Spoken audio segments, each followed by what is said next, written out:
Hi guys, welcome back to my YouTube channel.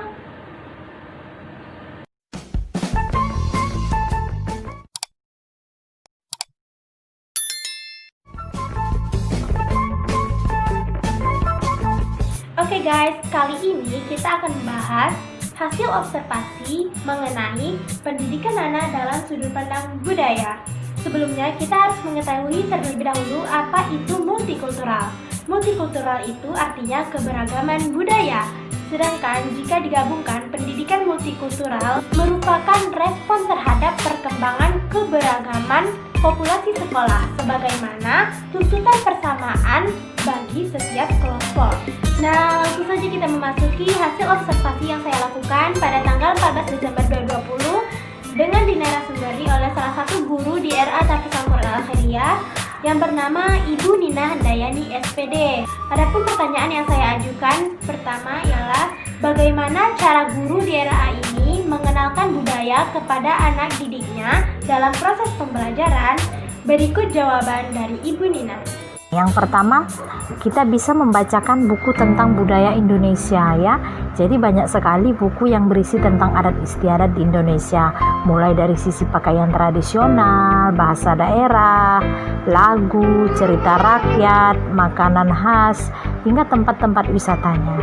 Jadi pengetahuan tentang keragaman yang anak-anak peroleh dari bacaan tersebut bisa menjadi modal awal bagi ingatan mereka bahwa Indonesia itu terdiri atas beragam adat istiadat dan budaya, tapi semua menyatu dalam satu bangsa, yaitu Indonesia. Kemudian yang kedua, anak-anak itu kita ajak menyaksikan gelaran seni tradisi, misalnya budaya nasional.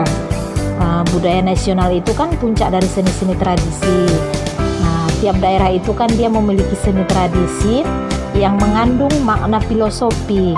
Jadi fungsi sosial dan kegunaannya itu pun sangat praktis gitu, berbeda-beda. Jadi saat kita mengajak anak-anak itu menyaksikan seni tradisi, dari situ kita bisa menjelaskan bahwa tiap daerah itu memiliki seni tradisi yang berbeda, baik dari pakaian maupun gerakannya. Kemudian yang ketiga, kita ajak anak untuk misalnya berkunjung ke suatu tempat, ke rumah temannya, ya, tapi yang berbeda suku dan agamanya. Jadi ketika berkunjung ini, kita biarkan aja anak-anak itu berkenalan, berintegrasi dengan anak yang kita kunjungi tadi. Jadi dari situ pun harapannya pun akan muncul interaksi yang akrab dan menyenangkan, sehingga terjalin pertemanan yang wajar tanpa harus kita melihat terlebih dahulu agama dan sukunya. Kemudian yang keempat, caranya yaitu dalam acara-acara tertentu ya, misalnya saat perayaan Agustusan ya, hari ulang tahun proklamasi Republik Indonesia. Jadi ketika karnaval itu kan anak-anak diminta memakai beragam baju adat yang berbeda-beda. Jadi saat tampil di acara panggung seni, mereka nanti akan menyanyikan beberapa lagu daerah yang sebelumnya telah diajarkan oleh para bundanya di sekolah. Jadi keempat cara ini bisa kita gunakan untuk mengenalkan budaya-budaya yang ada di Indonesia kepada anak usia dini. Bagaimana pengenalan budaya tersebut agar menanamkan nilai-nilai pendidikan multikultural yakni terdiri atas toleransi, demokrasi, kesetaraan, dan keadilan pada anak? Di sini saya akan menjelaskan tentang bagaimana cara kita untuk menanamkan nilai toleransi itu kepada anak usia dini ya. Yang pertama bisa kita kenalkan aja kepada anak-anak itu tentang prinsip-prinsip kehidupan beragama. Misalnya menyebutkan beberapa agama yang dianut bangsa Indonesia ya. Kita ajarkan pada anak-anak itu bagaimana cara-cara menghargai dan bersikap toleransi terhadap sesama umat dengan rukun dan hidup berdampingan. Kemudian yang kedua, kita kenalkan pada anak-anak itu tempat-tempat ibadah sesuai dengan agama yang ada di Indonesia ya. Misalnya Kalau masjid, pesantren, itu untuk umat Islam. Ya, vihara untuk umat Buddha, gereja untuk umat Kristen, biara untuk umat Katolik, dan lain sebagainya ya. Jadi semua itu kita perkenalkan agar anak-anak usia dini ini pun segera tumbuh dengan kesadaran bahwa agama dan aliran kepercayaan yang hidup dan berkembang di Indonesia itu sangat beragam dan wajib hukumnya untuk dihargai serta berusaha bersikap santun pada semua teman-temannya yang berbeda agama. Jadi meskipun tetap memberikan penekanan dan pemantapan pada pengenalan Tuhan Yang Maha Esa sesuai dengan agama masing-masing, sebagaimana itu ada karakter dan ciri khas pendidikan anak usia dini itu dimanapun dia berada. Kemudian yang ketiga, kita kenalkan pada anak-anak macam-macam dan jenis hari raya masing-masing agama. Misalnya hari raya Idul Fitri, hari raya Waisak, hari raya Natal, hari raya Nyepi, hari raya Imlek, dan sebagainya.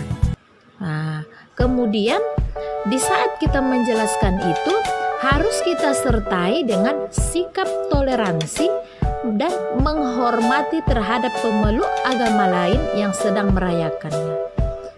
Jadi anak-anak itu kita ajarkan, kalau misalnya ada agama lain sedang merayakan hari raya, bagaimana cara kita menoleransinya. Jadi itu semuanya kita ajarkan anak-anak juga bertoleransi terhadap agama lain di saat merayakan hari raya agama mereka. Kemudian outbound. Outbound itu adalah kunjungan toleransi beragama.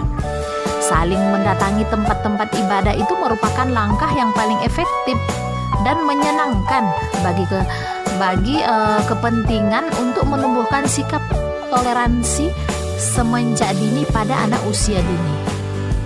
Jadi misalnya bawa anak-anak kita ini misalnya ke masjid. Jadi kita tunjukkan yang mana masjid, yang mana pesantren, yang mana gereja gitu. Itu semua harus kita tunjukkan pada anak-anak tuh. Jadi dia pun tahu yang mana tempat beribadah dia, agamanya yang dianutnya. Kemudian dengan memberikan pemantapan ya terhadap pemahaman dan strategi pembelajaran pendidik PAUD ya tentang pentingnya nilai-nilai toleransi dalam kehidupan beragama. Jadi agar memiliki perspektif yang sama dan memiliki kebulatan tekad yang tegas dalam rangka mengukuhkan dan menguatkan pendidikan toleransi pada anak usia dini. Cara ini bisa kita pakai untuk menanamkan sikap toleransi tadi terhadap anak usia dini. Bagaimana guru menjelaskan kepada anak tentang budaya asing yang semakin berkembang di Indonesia? Lalu, apa saja dampak positif negatif budaya pada anak akibat kecanggihan teknologi saat ini? Serta bagaimana cara mengatasinya? Sebenarnya budaya asing ini bagus untuk dipelajari ya, tetapi bisa juga kita jadikan sebagai tolak ukur untuk budaya bangsa kita sendiri.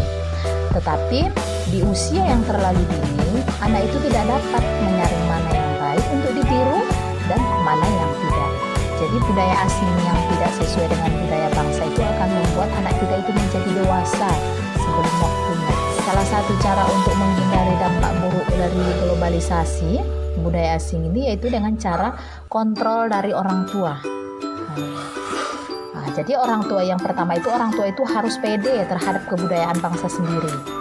Apalagi sekarang ini kan anak itu lebih memilih untuk menonton bioskop ya, yang memutar film-film Asia asing ya, daripada menonton pertunjukan tari tradisional. Jadi anak juga lebih menyukai lagu-lagu barat yang dianggapnya lebih keren daripada musik-musik tradisional Indonesia. Hal ini akan membuat budaya asli Indonesia itu makin lama akan makin luntur. Sebaiknya orang tua mendidik anak untuk mencintai budaya Indonesia dengan melibatkan anak itu dalam pembicaraan mengenai budaya. Kemudian kita ajak anak tadi itu untuk menonton pameran kesenian. Yang kedua, hindarkan anak dari kecanduan gadget. Jadi kebanyakan orang tua zaman sekarang itu malah memberikan anak-anaknya permainan yang dapat diakses melalui kecanggihan gadget ya. Padahal hal ini akan membuat anak itu bersikap individualistis dan kesulitan dia nanti berkomunikasi dengan orang lain. Yang ketiga, memberi menu makan tradisional pada anak. Jadi makanan asli Indonesia itu seperti sayur kare, melinjo, dan kangkung kini sudah tidak banyak diminati lagi di kalangan remaja dan anak-anak. Jadi anak itu akan cenderung lebih menyukai makan makanan seperti burger atau pizza ya, yang merupakan makanan khas bangsa lain. Yang keempat, kita memilih konsumsi media yang tepat bagi keluarga. Jadi anak itu harus membatasi akses terhadap media massa maupun elektronik yang terlalu menyorot budaya asing ya. Jadi kita pilih tontonan keluarga yang sifatnya mendidik dan mengenalkan anak itu terhadap budaya bangsa. Kemudian yang kelima, kita ciptakan gaya mendidik anak sendiri. Jadi kalau di negeri Cina kan orang tua memiliki teknik mendidik anak dengan tegas yang dikenal dengan gaya Tiger Mom. Jadi Anda juga harus memiliki gaya mendidik anak sendiri dengan tidak pernah melecehkan budaya bangsa sendiri dan mengajarkan anak untuk menghormati budaya bangsa lain. Jadi cara kita untuk menjelaskan kepada anak itu, kita kenalkan semua budaya-budaya yang ada di Indonesia. Mana yang seharusnya yang kita tiru, mana yang tidak. Demikianlah hasil observasi tentang pendidikan multikultural ini. Semoga dapat bermanfaat bagi kita semua dan dapat kita ambil sebagai pelajaran. Akhir kata, saya tutup dengan wassalamualaikum warahmatullahi wabarakatuh. See you later guys.